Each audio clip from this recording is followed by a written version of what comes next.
Le souvenir est fondamental pour définir d'où je viens, qui je suis et où je m'en vais. I respect Remembrance Day. Because it's such an important date and such an important time. C'est important de se souvenir. Not just one single day, November 11. Le 11 du 11e mois à 11 heures. I think it's more than just saying thank you for your service. It's also about the human side and not just the faceless soldier side. Remembrance Day, I just think about Passchendaele, Omaha Beach, Juno Beach. Ce qu'on a fait pour les autres pays. 400,000 people took part in D-Day. La guerre de Corée. Hill 187. Stabilization in Congo. Qu'est-ce qui est arrivé en Haïti? The children of Afghanistan. The genocide that lasted 100 days. For me, it's to remember the fallen. Toutes les camarades avec qui j'ai combattu. I remember my husband, Corporal Bryce Keller. J'ai le capitaine Nicolas Godard dans mon cœur. Jean-Guy, mon ami. Caporal-chef Byron Graff. The families and the civilians and the people who have to deal with war in the places we've been. I remember World War I veterans when I was growing up. I remember Chinese Canadian in World War II. Ces gens-là ont fait des choses qui sont extraordinaires. They're the heroes. They gave their life. La raison pourquoi je suis ici, la raison pourquoi je porte cet uniforme, vient de ce qui a été fait par mes prédécesseurs. We have what we have in Canada today is thanks to our forefathers who have gone before us. I'm not a hero, I'm a survivor. Pour ces gens-là, ça vaut la peine de se souvenir puis de montrer du respect envers eux. Le souvenir continue de me propulser, de me motiver et de me convaincre d'accomplir la mission qui m'est assignée.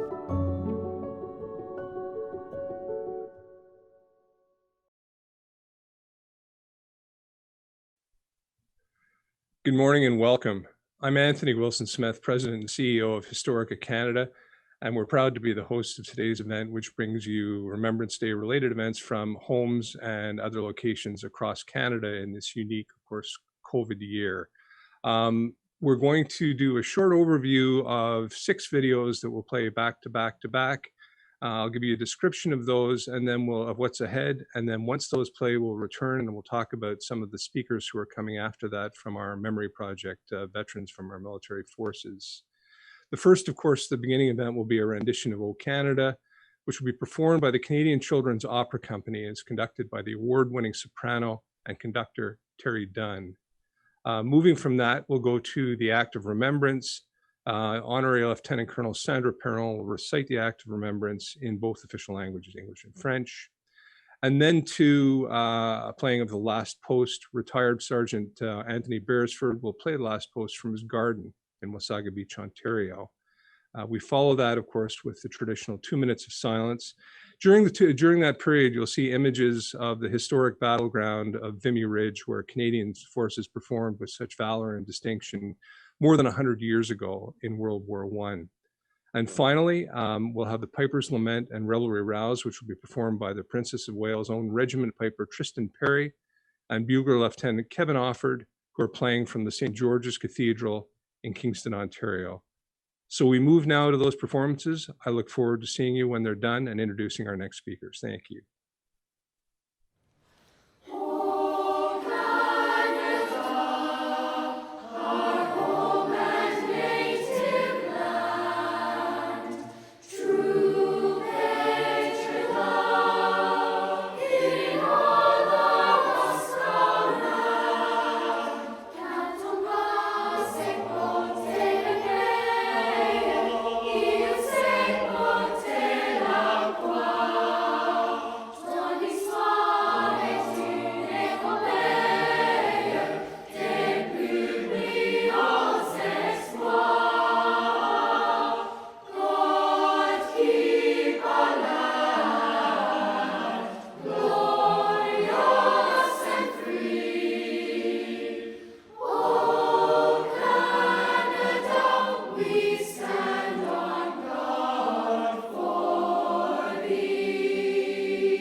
Ils ne vieilliront pas comme nous, qui leur avons survécu.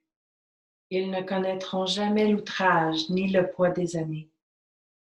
Quand viendra l'heure du crépuscule et celle de l'aurore, nous nous souviendrons d'eux.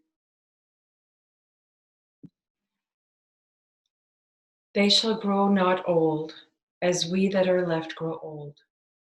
Age shall not weary them, nor the years condemn. At the going down of the sun and in the morning, we will remember them.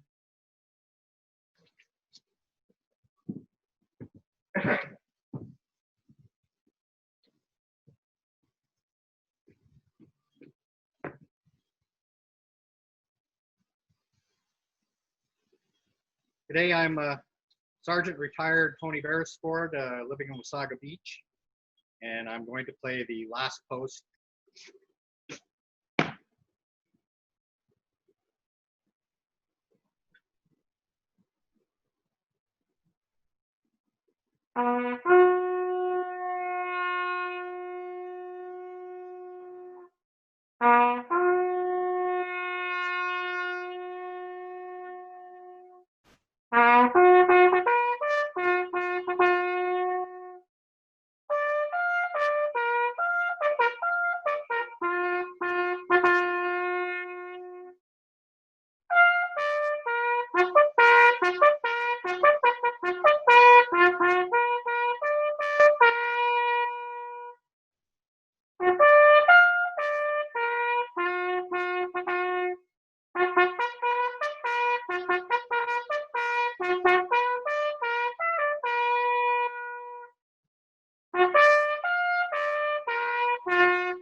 Welcome back. Again, I'm Anthony Wilson Smith, the President and CEO of Historica Canada. One of the important initiatives we do within our organization is the Memory Project. It's a voluntary speakers bureau that arranges for veterans of the Canadian Forces, as well as serving members, to share their stories of military service at schools and community organizations across the country. Since we began the program in 2001, our speakers have reached more than 3 million Canadians. Today, we'll be hearing from 3 Memory Project speakers about their service and what Remembrance Day means to them. Our first speaker is retired Lieutenant Commander Bill Shedd. Lieutenant Commander Shedd is a Cree member of the Peguis First Nation from Selkirk, Manitoba. He served 36 years in regular and reserve forces of the Royal Canadian Navy. Hello, I'm Bill Shedd, a Cree member of the Peguis First Nations from Selkirk. I am a volunteer speaker for the Memory Project of Historica Canada. The Memory Project helps schools and other community groups book speakers for Remembrance Day services and other important naval and military events such as the Battle of the Atlantic, Dieppe, Korea, Afghanistan, and others. Memory Project speakers bring their individual and personal views about these events to help their audience remember the sacrifices and achievements of Canadians in times of conflict. Some of us have participated in those events, while others tell stories for those who are unable to tell these important stories themselves. In my case, I fall into the latter category. I welcome the opportunity to help others remember the extraordinary contributions and achievements of Canadians in past conflicts that can fade from public memory over time. I was born less than a month after Canada entered World War II in what was then a small town of some 5,000 souls. Most families were close-knit and hard-working. In wartime, younger family members quickly volunteered for service in the Canadian Forces. For example, 29 men from one short block in our town enlisted to serve in World War II. 3 members of my family served in World War I, 14 in World War II, 2 during the Cold War, and 1 in Afghanistan. 7 served in the Navy, 10 in the Army, 4 in the Air Force. My mom's cousin, Kenneth McClure Asham, my grandfather, Nathaniel Asham's younger brother, was killed preparing for the Battle of Vimy Ridge on the 29th of March, 1917. Tom Asham, my mother's brother, was a sergeant with the Fort Garry Horse during World War II and took part in the 6th of June, 1944, D-Day's landings at Juno Beach in Normandy. My dad's 19-year-old cousin, Gordon Beresford, perished in the sinking of HMCS St. Croix on the 23rd of September 1943 during the Battle of the Atlantic. My dad, Harry, and his 2 brothers, Bill and Nelson, also served in the Navy during World War II. My late brother, Tom, served 30 years in the Air Force from 1960 to 1990, retiring as a Master Warrant Officer. I served in the regular and reserve forces of the Canadian Navy for 35 years. Most recently, Ryan Shedd, grandson of my uncle Bill Shedd, served with the BPCLI in Afghanistan in 2005. Many other Aboriginal men served in the Canadian Forces in peace and war. William Prince, grandson of Chief Peguis, served in the 1985 Nile expedition to relieve Khartoum, along with 7 other members of the St. Peter's Band of Indians, now known as Peguis First Nation. Edward Albert Thompson, a grandson of Peguis, served with the Canadian Expeditionary Force in World War I. Sergeant Tommy Prince, another descendant of Peguis, served with the 1st Special Services Force, the famed Devil's Brigade, in World War II, and with the PPCLI in Korea. It's very probable that these who went abroad had no prior knowledge of the lands they went to or the people or issues surrounding the events in which they played a role. More often than not, they went on these adventures to help their friends. Meanwhile, at home, their family and friends experience some grave injustices, yet they choose to serve the cause of peace to the best of their ability. For my generation and all the following generations of Canadians, we are indebted to the returning veterans who worked hard to rebuild stronger families, healthier families, and with ever-improving opportunities to have a happy and enjoyable life. The veterans organizations like the Royal Canadian Legion, the Army, Navy, Air Force veterans, the Hong Kong veterans, the War Amps, and others fought to improve health benefits for veterans and their families. Organized and led youth organizations like the Scouts and Cadets. Built community sports facilities such as arenas and ball fields. Funded scholarships and camps for music and sports. During my naval service, many of my shipmates, friends, and mentors had served in World War II. They taught and coached me to be a better sailor and officer. I am ever grateful for the positive and lasting influence that all veterans have had on my life. Speaking from time to time on their behalf is always a great privilege and one small way to thank them for their service. Our next speaker is Honorary Lieutenant Colonel Sandra Perron, who spent 13 years in the Canadian Armed Forces and was Canada's first female infantry officer.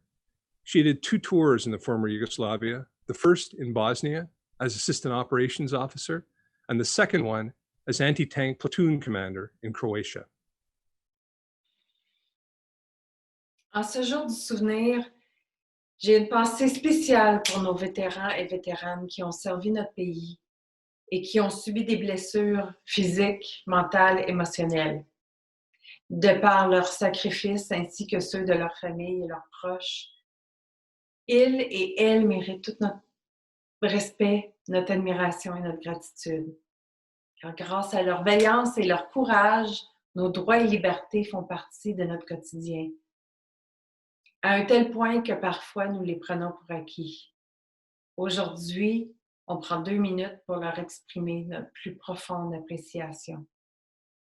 Je salue particulièrement mes collègues vétérans et vétéranes qui prennent de leur précieux temps et qui vont dans les écoles à travers le projet Mémoire pour raconter leurs histoires afin qu'on se souvienne des 2,3 millions de personnes qui ont servi tout au long de l'histoire de notre pays et des plus de 118 000 qui ont consenti le sacrifice ultime. Et finalement, j'ai une petite pensée pour nos vétérans et vétéranes qui continuent de servir fièrement leur communauté à travers le corps des commissionnaires. Je me souviens. Our third speaker is retired able seaman Alex Polowin. Born in 1924 in Lithuania, his family moved to Canada when he was 3. He volunteered for the Royal Canadian Navy in Ottawa just before his 17th birthday. Mr. Polowin and the rest of the crew aboard the HMCS Huron played a critical role on D-Day and the ensuing Battle of Normandy. Thank you very much for the opportunity to share my experience with all of Canada. My name is Alex Polowin. I was a seaman on HMCS Huron, who was one of the 2 most famous ships in the Canadian Navy during wartime. And my talk is really about D-Day, but I wanted to show you an experience in one of our half a dozen trips convoying ships to Murmansk, Russia, right here. Here's the last Nazi battleship afloat, active, the last one. And that was on December the 26th, 1943. And we participated. We were part of the group that sank it. Well, after a couple more trips, taking warships to merchant ships rather than Murmansk, Russia, then we started being transferred to Plymouth, England. And our job was going to be to patrol the English Channel.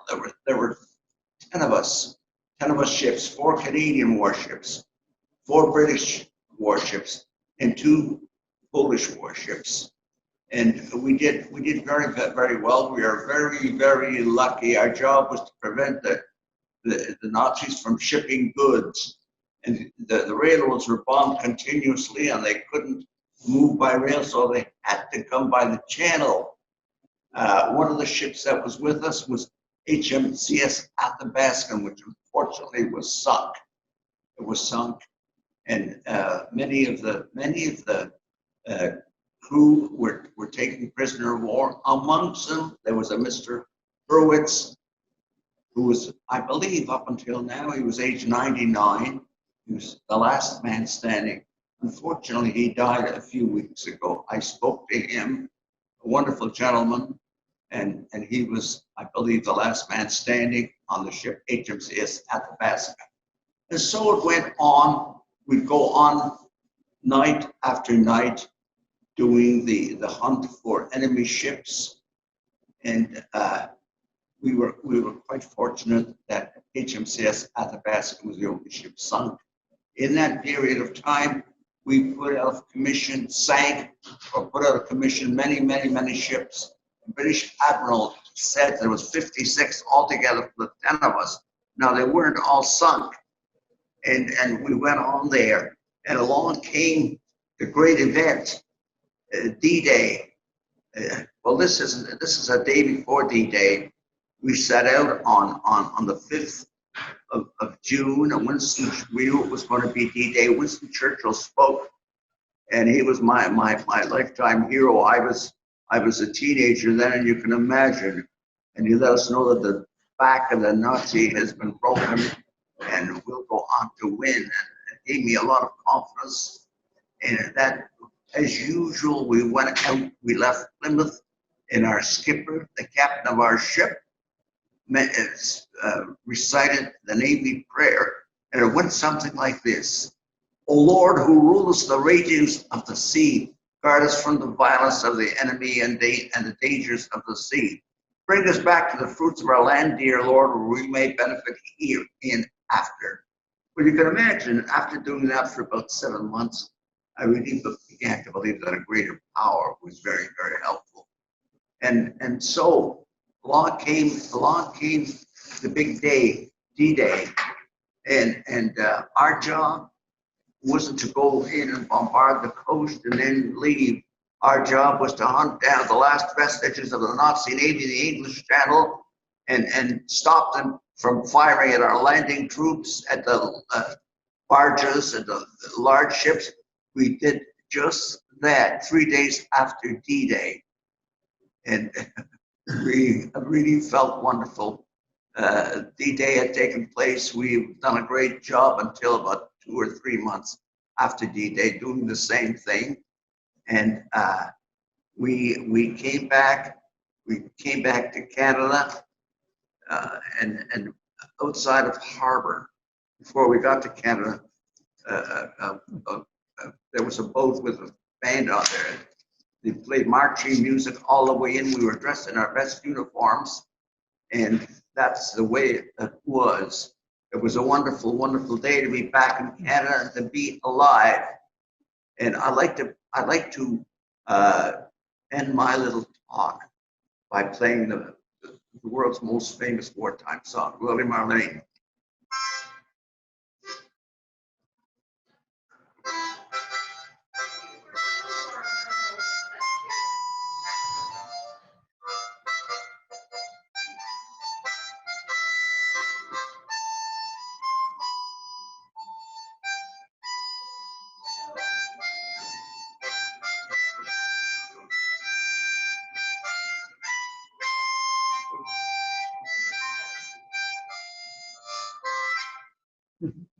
Well, I hope, given the time that I had, that I let people understand and know what D-Day was somewhat like. I thank you very, very much. Thank you. Our final video is a reading of the classic poem In Flanders Fields by Marie Sterling. Ms. Sterling worked in intelligence in the Canadian Forces. In this video, she recited In Flanders Fields while visiting author John McCrae's home in Guelph, Ontario, where he was born. In Flanders Fields by Lieutenant Colonel John McCrae, Second Battle of Ypres, Belgium, May 3rd, 1915. In Flanders Fields, the poppies grow, between the crosses, row on row, that mark our place, and in the sky, the larks, still bravely singing, fly, scarce heard amid the guns below. We are the dead. Short days ago, we lived, felt dawn, saw sunset glow, loved and were loved, and now we lie in Flanders fields. Take up our quarrel with the foe, to you from failing hands we throw. The torch, be yours to hold it high. If ye break faith with us who die, we shall not sleep, though poppies grow in Flanders field.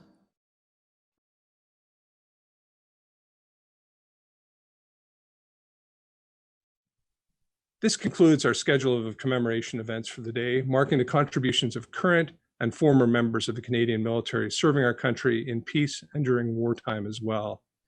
It's been made possible by our organization, Historica Canada, the Memory Project, one of the programs that we oversee, and with financial support from the Government of Canada. Thank you so much for your participation. Enjoy the rest of the day.